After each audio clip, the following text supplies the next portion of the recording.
Welcome back, my friends, to the D-Rate the Hate podcast. I am your host, Wilk of WilksWorld.com, and I am so incredibly grateful that you are taking the time to join me for another powerful DTH episode. Friends, at the D-Rate the Hate podcast, it's all about bettering the world one attitude at a time. See, we did not create the hate, but with your help, we can derate the hate. That all starts with gratitude and personal accountability.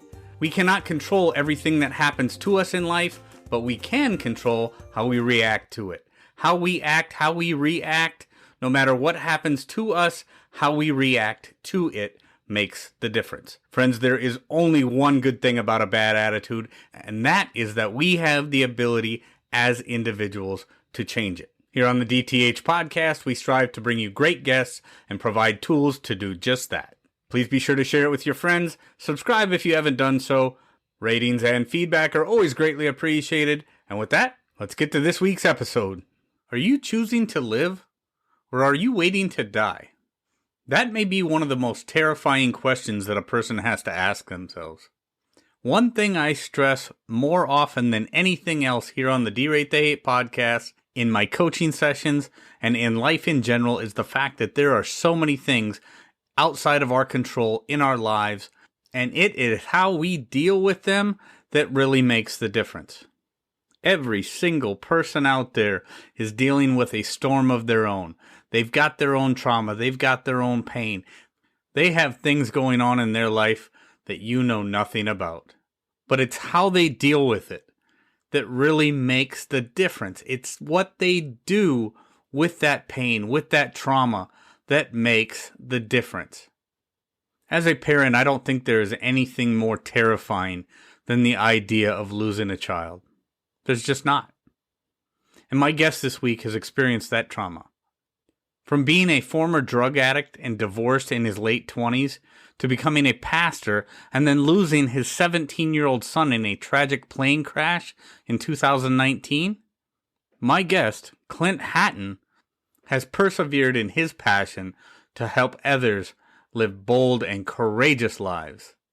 You surely do not want to miss this incredible conversation where Clint shares the story of his son Gabriel and how he lost his life tragically in a plane crash at only 17 years old. But his family had a choice to make, and they chose to live with fire and passion. They chose to live big, bold, and brave, as Gabriel did. With that, my friends, here we go. Clint Hatton, thanks for joining the D-Rate the Hate podcast, man. It's a real pleasure to have you here today. Yeah, well, thank you, Wilk. I sure appreciate the opportunity to talk with you today. Clint, I've been reading over your website and just going over some of the stuff that I see from you online, and the language that you speak, the things that you're putting out there, Clint, are so incredibly inspiring.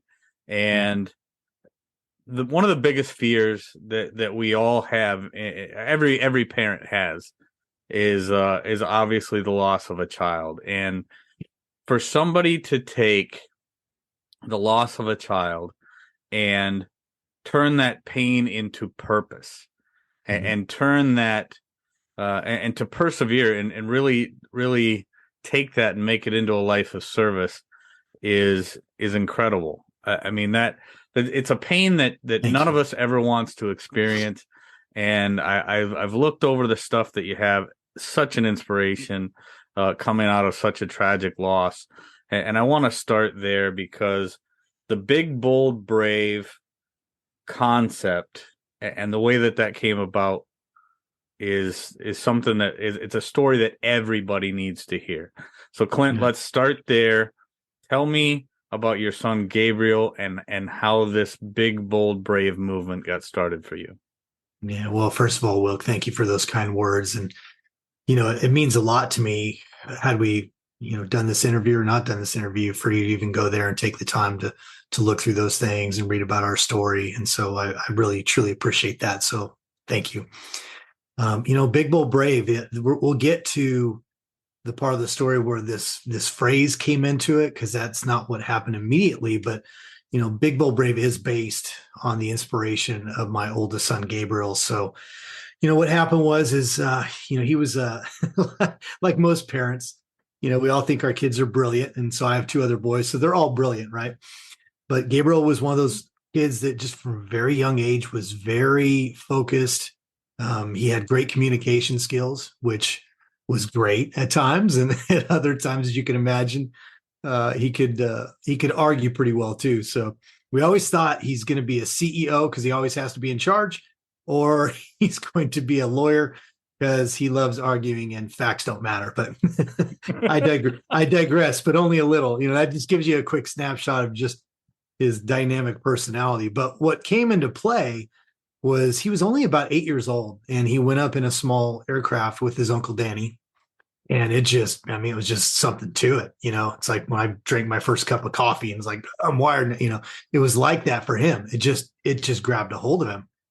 And I remember thinking as a dad, because he was saying, for a few days after that, I want to be a pilot. I want to be a pilot. It's like, okay, that's great. And then you're thinking, by next week, you're going to want to be, in the NFL or, a rocket scientist or whatever. But it didn't change, Wilk. He really just stuck to that dream. And so, he fast forward until he was about 16 years old. And by then he had started a 4-year aviation program that we happen to have here in our high school district here in McKinney, Texas, which is a suburb of Dallas, which is very unusual. Not many places have that. No. So he was able to start the education component as a freshman. But he had also joined a club called Tango 31 Aero Club as a freshman. And so at 16, he actually got his first opportunity to start flying with an instructor. The club was super cool, is super cool. They're still a club that I promote all the time. It was founded by a guy named Kevin Lacey, who really just wanted to help teenagers and that had, any kind of a dream, not just flying, whether it was, aircraft maintenance, that kind of stuff too. Sure. So Kevin started this. Some of your listeners may actually hear that name and go, wait a minute, there was a show called Airplane Repo that I think is still played on Discovery Channel. And Kevin's one of the stars of that. So he's pretty well known in that whole realm. So Kevin, he's this, salty old pilot who literally repos planes for a living. And he starts this club for $50 a year. That's all it was. $50 a year to join. Not bad. Amazing?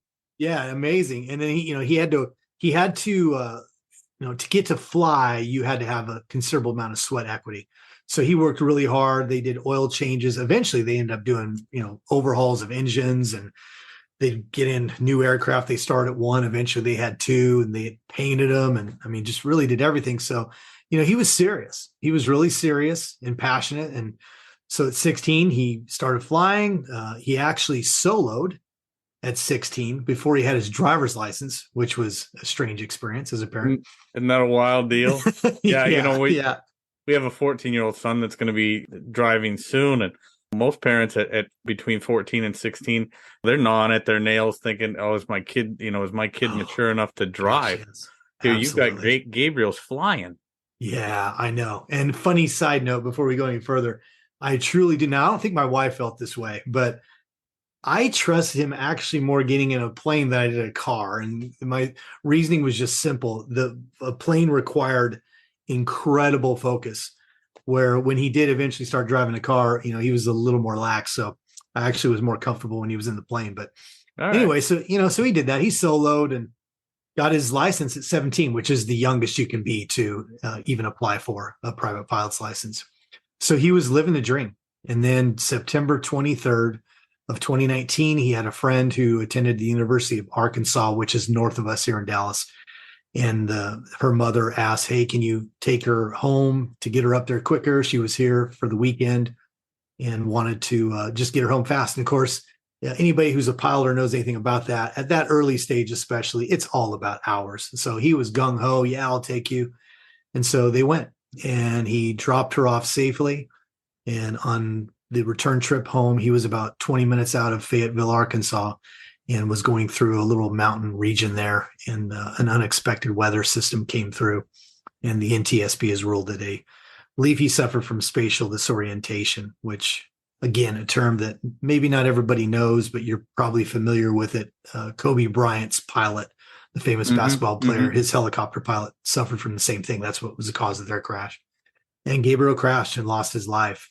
And so it was, a devastating blow, as you said earlier. It's something that, probably crosses our minds from time to time as parents, just random fearful thoughts that, what if something were to happen to one of my kids. But it's a whole different thing when it happens in a reality. And so, our lives were turned completely upside down in just a moment. And, we went from him chasing his dreams and imagining all these things to, he was gone forever. And so, the night was rough. The next morning was awful. I had to sit down with his two other brothers and let them know what had happened that night.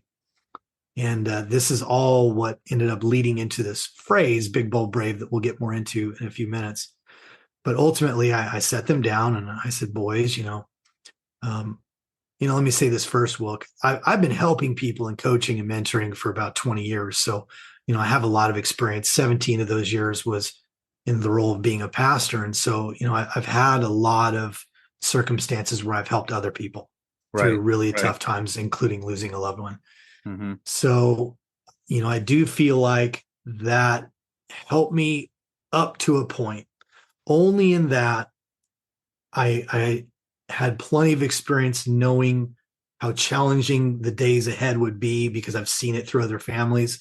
And unfortunately, I've seen, marriages split up. I've seen families implode, So I just looked at the boys and I said, listen, we only have two choices.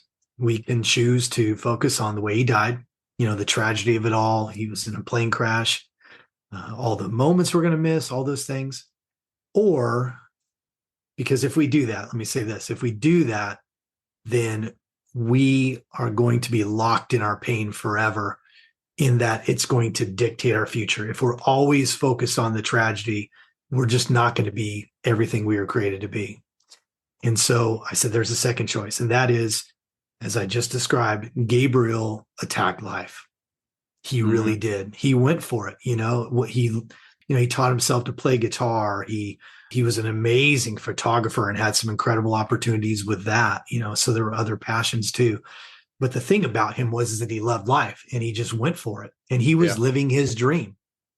And so I told him the only way we can honor him is we're going to do the same. And so from this day forward, we're going to be focused on whatever that looks like, because we're all different. We have different skills and gifts and passions, but we're going to focus on honoring his life by living like he did.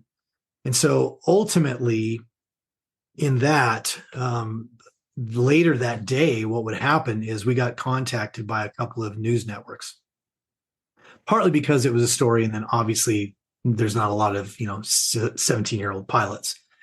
And so they wanted to do a story. And of course, Wilk, I'm like, there's no way. We can't do an interview today. We were a complete train wreck. And what ended up happening was, at the end of the call, the reporter, who was a very kind young woman, she said, I just need you to know this, that this story is going to get told tonight. We have to report on it. If I report on it without you, then it's going to be about his death.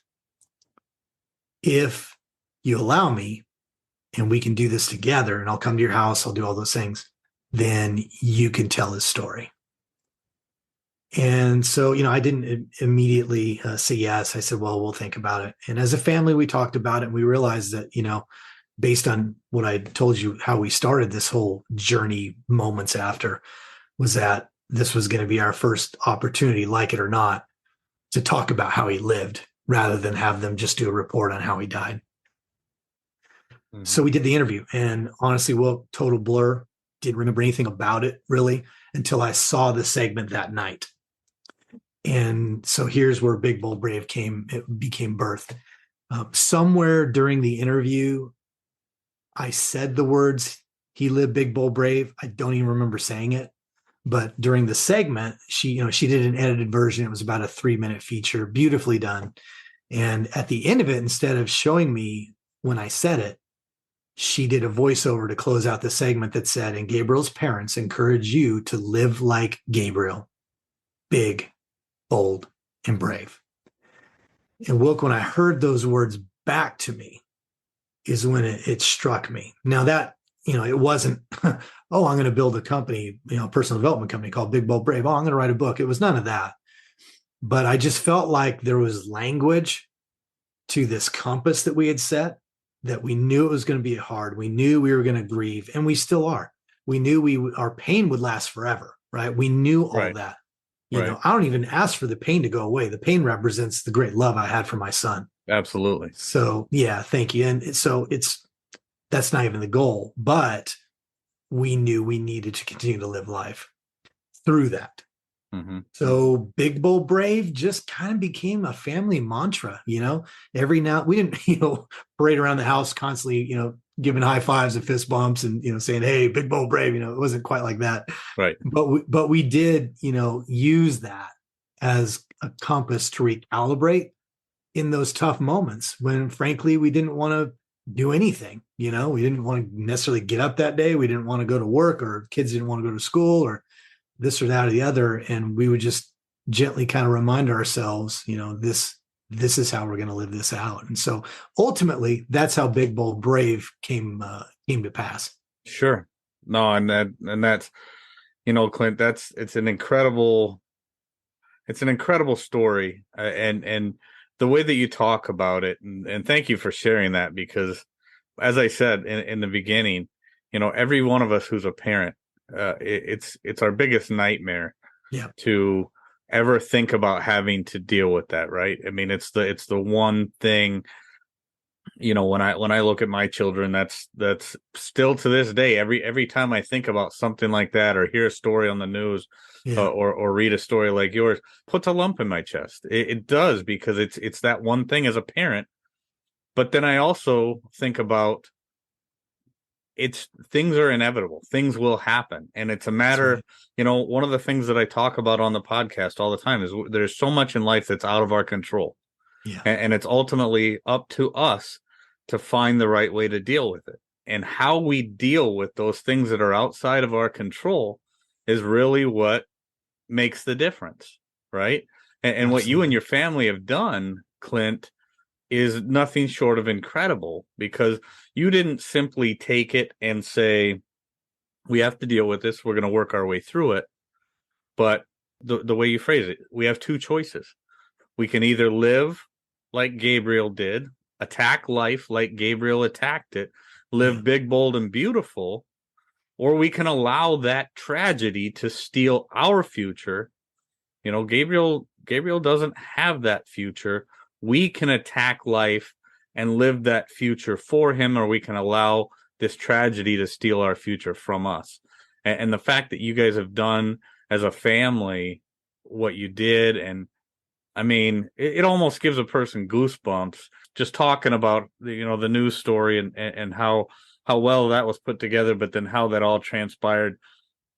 I don't know. For me, a little bit of goosebumps and a little bit of that lump in the chest thing going on, and I really appreciate you sharing it. When I look into the book, and we talk a little bit more about the book later, but one of the things that I've talked about several times, and I think about current events that we're dealing with today, and one of the quotes that I saw from the book, Clint, that I want to talk about next is the quote that you put on there: don't fear that you will die. Yeah. Be terrified that you quit living before you do. Yeah. And the reason that means so much to me, Clint, and the reason that I think about that right this minute is because over the past 3 years, our country has experienced something that has been horrific in the eyes of most people. Yeah. Obviously some because they've lost loved ones, right? Yeah. But then others because they lost everything else because of what the pandemic took from them, or the government's response to the pandemic took from them. And I'm not here to debate what side of that conversation you're on. Right. But what I want to bring up is that concept. Do not fear that you will die, because we will all die at some point. Yeah. Fear that you will quit living before you do. So many people were forced to basically just stop Right. what they're doing, stop life, stop living for the fear of dying. So talk a little bit about that particular quote, Clint, because I think that got lost in a lot of what's happened in the world that we live in over the past 3 years. Is that fear of death allowed so many to quit living? No, that's exactly right. Well, gosh, there is so many directions we could go with this too. We're on the same page just in terms of passion. Frankly, and you may have been planning on asking me this, but frankly, that's why I wrote the book when I did, Wilk. Because I didn't start writing it until it was a little over 2 years after Gabriel passed. And frankly, under normal circumstances, if the world hadn't been turned upside down, who knows? Maybe it had been 5 years. But, anybody who was, doing the math when I gave the date, he died on September 23rd, 2019. 3 months later, the world was turned upside down. That's right. That's right. So a lot of that first 2 years in particular of the really early grieving process, and especially the first year, what I call the shock and awe phase, which is just simply, you haven't been through the full gamut of birthdays and Christmases and all those other things that, it's still a painful void today, 3+ years later. But that first year is probably the most in your face that they're not here, Anyway, I say all that to say, because of what happened with the pandemic, and I'm with you, this isn't a political statement. I've talked to lots of people on both sides of whether or not certain responses were good or bad or indifferent, vax, no vax, whatever. I haven't yet met anyone who didn't agree that the level of fear that was unleashed on our planet through social media and news and all that kind of stuff is unprecedented. And people terrified about everything, not just terrified about the pandemic itself, but about, am I going to lose my business? Am I going to lose my career? Am I going to be able to keep my family together? I mean, just fear in every form. Right. Yeah. So that's a lot of why I decided to write the book when I did. Now I want to point out something, especially this is not just for men, but I think something that may catch some men off guard. Up to that point that Gabriel had passed, I feel like there were some things in my life that I've done that I could characterize as courageous. I like to talk a lot about courageous decisions. And I think I did some things along the way. But when I lost Gabriel, there's something about a death that's really close to you. And I've lost both my parents as well, but they were in their latter years. And I know that's hard too for people, but there is a little bit of a difference in that when you lose someone when they're really young, just the fact that they didn't get to live a long life just brings that reality that there's such a thin veil between this side and eternity, or if you think we just disappear and there's nothingness, whatever, there's just a thin line, right? Yeah, no, absolutely right. So that got me thinking about my life and where am I letting fear eat me for lunch? And where am I allowing fear to keep me from living the way that I was supposed to live? So to that quote, what part of my life was I already living a death because I didn't have the courage to do anything different, And the truth was, I actually called myself, and I'm still using the term now, I was a coward in a couple of areas of my life. Now that's a tough one, right? That's a tough word. Men don't like that. Not at all. No, that's fighting words, right? Right. It's fighting words. Especially when we're willing. I mean, once you admit to yourself, Clint, that, I was a coward in this situation. That's one of the toughest things we do as men, right? Absolutely. Is to actually account for that, have to account to ourselves for that. Yeah, that's exactly right. But, that was the reality of as time went on, we began to look at everything. We began to look at, okay, so what are we doing for careers? And, I've been a pastor for 17 years. There's nothing wrong with that. It's a very worthy vocation. But for years, I had talked about out loud that I would really love to get into the personal development space because I personally just wanted to be able to reach a broader audience of people and be able to help more people than just that would show up inside the four walls of a certain congregation or whatever. And so that was one thing I wanted to do. I'd never started a business. So those two things went together. For my wife, it actually was her art. She became an artist throughout this process. That's her expression of big, bold, brave. So there were just some things that, we had not done. And I just realized, listen, I'm allowing fear to literally kill me already. And I'm not even dead yet, And so that's where that quote came from. It wasn't to, I hope that's not, well, if it is offensive to somebody, so be it. But I wasn't trying to be abrasive or offensive. It was what I had to come to terms with. Sure.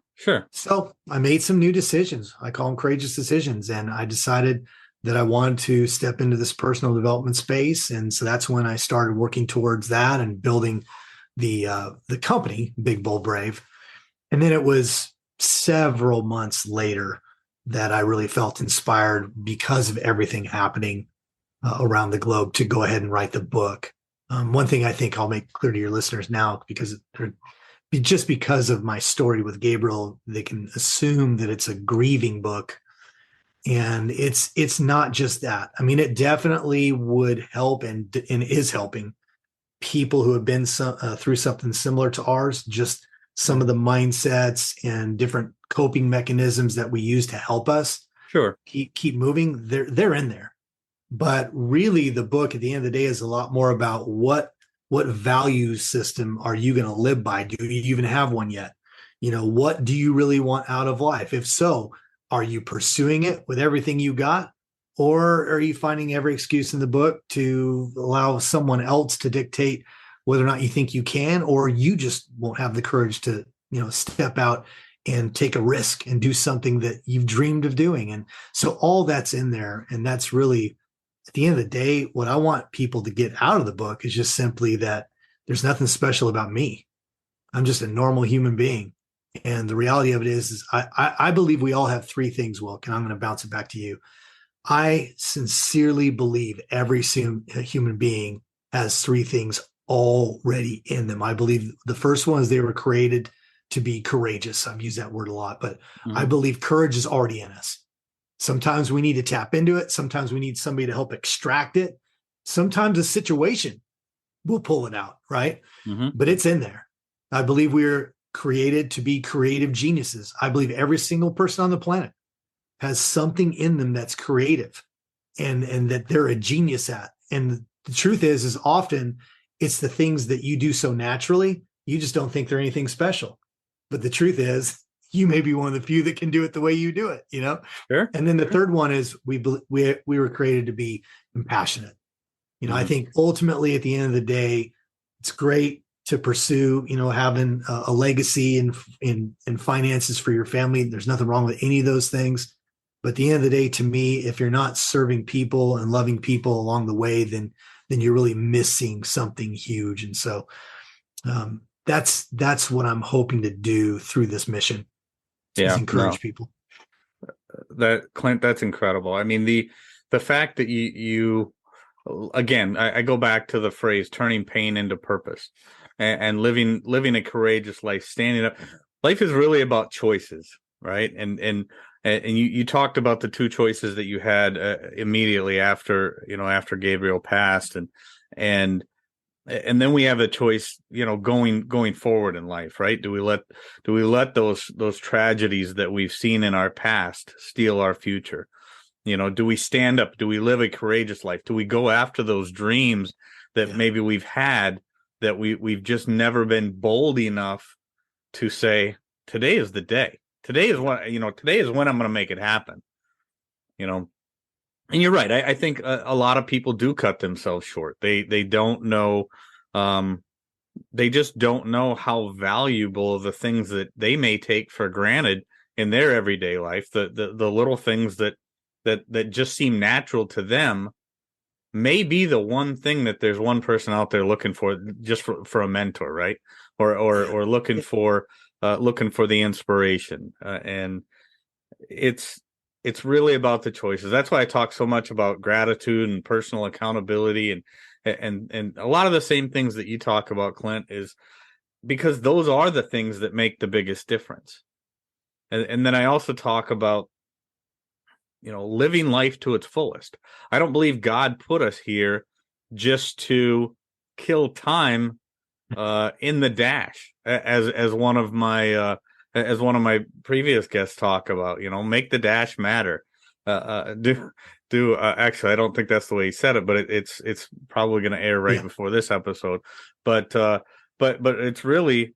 it's not just about killing time between the day you're born and the day you die. It's about living life fully in that time period. And we got to reach for our passions. We've got to be bold. We've got to be courageous. We've got to reach for those things that maybe are just outside of our comfort zone, because those are the things that really make life living. Absolutely. Just being able to say, I got up this morning and I made it to bedtime, that doesn't cut it. I mean, it might cut it for somebody. And if that's the way somebody wants to live, I'm not going to knock them for it. I mean, who am I to judge? Whatever. If that's what they want to do. But I prefer the big, bold, brave strategy you're talking about, Clint, because that's what makes that short period of time that we're here. That's what makes the difference. That's what makes it worthwhile. So that's one of the things that bothered me most with what's happened over the past couple of years in our country, kind of going back to the pandemic response. And it's just, we were expected to just live in lockdown. And there's some places, some states within our country, which is a travesty in and of itself. But there's other places around the world that still are living in worse conditions than that. And that's just to say, we're going to keep you locked in your apartment indefinitely because we say because we can, because we whatever. That's not living. Then you're a pet. And to try and tell people that your life is not worth it, you don't get to choose how you're going to live your life, is a pretty awful thing. So I think people really need to take, if people take anything away from our conversation, Clint, and the inspiration of the big, bold, brave strategy, it's, you know what? Stand up and say, I am not here just to get through another day. I am here to live my purpose. I am here to find out what my creative genius is telling me, what is within me that I can bring to the world, that I can inspire, I can build, I can show the world that I'm not just here to make it another day. I'm here to live courageous. I'm here to blow up my horizons with everything that I'm capable of. Absolutely. Yeah. I think, it's funny. I've asked this question. It's not a question that I came up with. It's a pretty common question, not even just in the personal development space, but, when you ask people, if you knew you couldn't fail, what would you be willing to do? What would you do? What would you dream of doing? And granted, there's maybe a few people on the planet that maybe they really can't answer that, but most people, you give them a minute or two to think about that, and they'll come up with something. And they'll come up with something because it's inside of them, and it is a tragedy, to your point. It's just a tragedy to see when people choose to just not live, even though their heart's still beating, and just get by and just go through the motions. And, I think, to me, when we start talking about what we've seen over the last couple of years with the isolation, is, to me, it was devastating to watch how many families went so long without even being willing to see each other, because there is nothing on this planet that's more valuable than human connection, that's especially right, with the people that we love, So, again, obviously there's wisdom in certain circumstances, and certain situations, maybe there's a time to comply with certain things, but at the end of the day, we have to be willing to take a stand for ourselves and say our voice matters, our thoughts matter, our dreams matter. They all matter. everybody matters, in my opinion. Just how I feel about everyone. No, I'm right there with you, Clint. I think that human connection, I think that's one of the biggest things that was lost, and that's what hurts the most. When I think of, and I'll take this full circle. When I think about all the people who lost loved ones during the pandemic, when I think of anybody who's lost anybody for any reason, I lost my father 13 years ago. 13 years ago this month, I lost my father, and for 13 years prior to that, I lived in a whole nother part of the country and very seldom saw my parents. I think about all that time I lost in between there. I don't let those things get me down now, because I don't allow anymore, and that's something that I had to work through, but I don't allow the mistakes of my past to dictate my future. But the same way that I think about those things, I think about the loss that people experienced over the past couple years, and the things that they could have done, and said, you know what, we might not make it through this, but if we don't make it through this, we are damn sure going to make it through it together. And we're going to be together, and we're going to hold together, and we're going to be strong together, and we're going to be bold together. And we're going to face this thing together, and not just isolate ourselves and die alone. And I think that's the big thing for me that I think about when I think about this. I think about the people who've lost people, and the people that maybe died alone, or the people that didn't get to spend time with that loved one in that short period of time that they had left. Life is way too short. I mean, Gabriel's life experience is a perfect example of that. Life is way too short to just say, you know what, we'll worry about getting together tomorrow, or we'll do that a little bit later, or we'll wait and round this thing out and let this pandemic thing get behind us, and then we'll all get together again, and we'll start living life again. Yeah. It's not the right answer, Clint. It's not the right answer. And I hope people have learned, and learn through your inspiration, and learn through the mistakes that were made during this pandemic, and just take account for it, and say, you know what, now it's time to stand up and be courageous. We got to live a courageous life. Yeah. And if that means we do things that are a little outside of our comfort zone, or do a little things that are a little more dangerous than we would normally be comfortable with, well, so be it. But we're going to live fully. Yeah. And Wilk, I'm actually really encouraged, because as much as I hated going through what we went through during that first 2 years in particular, the experience of going through it did wake up a lot of people. Mm-hmm. And specifically for me, I'm always a family first guy. That's what I think, is the foundation to everything. I think we had healthy families across the board, we'd have a much healthier world. But it's one thing that I've noticed a lot in a lot of the people that run in the circles that I run in, and just people that I get to meet and greet doing these and other places where I meet people, is that there's so many now that have really taken a harder look at how they spend the day to day. And I know some that have changed careers. I know some that have moved to a different state. I know some that have had their in-laws move in with them. I mean, whatever it was, they've done something very intentional to spend more time with those people that they really love. We did the same thing, during the pandemic, where we could travel, if wherever we could go, which Florida was one, just worked out. We have family there that we really didn't really see very much. Right. I have a similar story to yours. My parents, I grew up in California.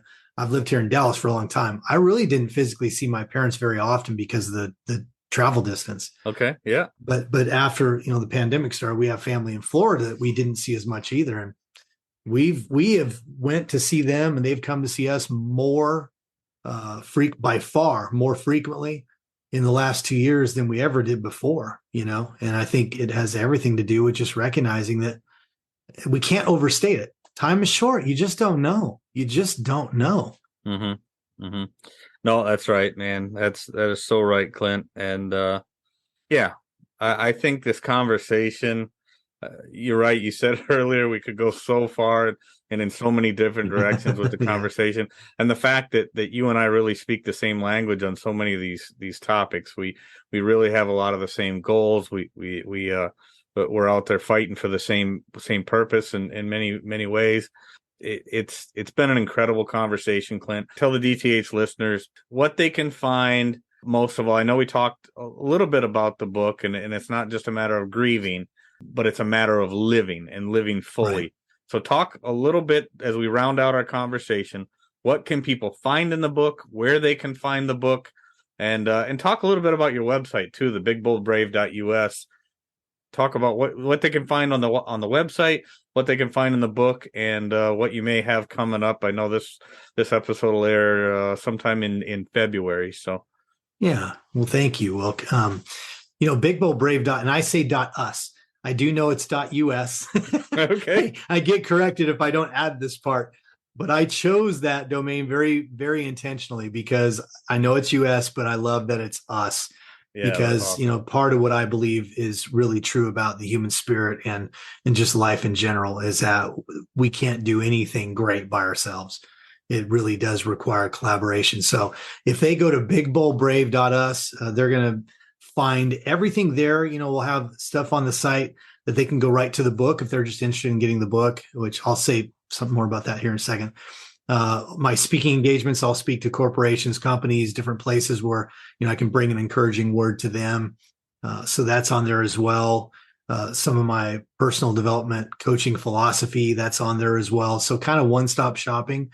So if they'd like to do that, that's the best way to connect. I am actually going to start a weekly newsletter. I'm only going to do it on every Friday. So if any of your listeners are like me, I can't stand clutter. I don't like getting emailed even once a day, let alone multiple times a day. Right. So I'm going to put one out just once every Friday so they can subscribe to that as well on the website.